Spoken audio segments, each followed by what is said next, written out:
Nous sommes ici au port de Vitrezay, à Saint-Sorlin-de-Conac, au sud de la Charente-Maritime, au port de Vitrezay, qui est assez emblématique du phénomène d'érosion sur l'estuaire dans sa partie au sud du département, assez impacté, donc un site assez impacté par le phénomène justement de l'érosion, et on le voit sur cette butte de terre, cette falaise de terre.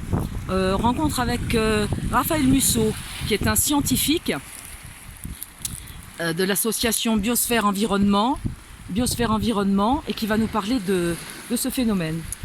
Oui, donc en effet, on est ici sur un site où la dynamique érosive à laquelle on assiste en fait sur la partie charentaise de l'estuaire de la Gironde est particulièrement parlante. On est sur un site où l'érosion ici est d'environ 3 à 4 mètres par an depuis 2000.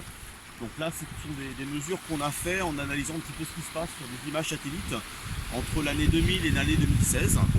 Et donc, globalement, l'ensemble de cette partie charentaise de l'estuaire, qui sont des estrans, donc des zones soumises au balancement des marées à substrat meuble, donc plutôt vaseux.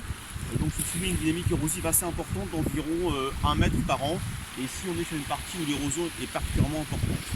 Alors c'est un phénomène en fait qu'on explique aujourd'hui par une tendance de marinisation assez forte de l'estuaire de la Gironde, qui est soumis en fait à l'effet conjugué de l'élévation du niveau marin, en même temps que l'on assiste en fait à une diminution cumulée des apports de mousse issus de la Garonne et de la Dordogne.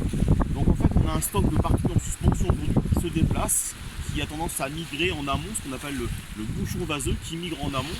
Et aujourd'hui donc les phénomènes d'érosion ne sont plus compensés par des dépôts comme on pourrait l'avoir en temps normal.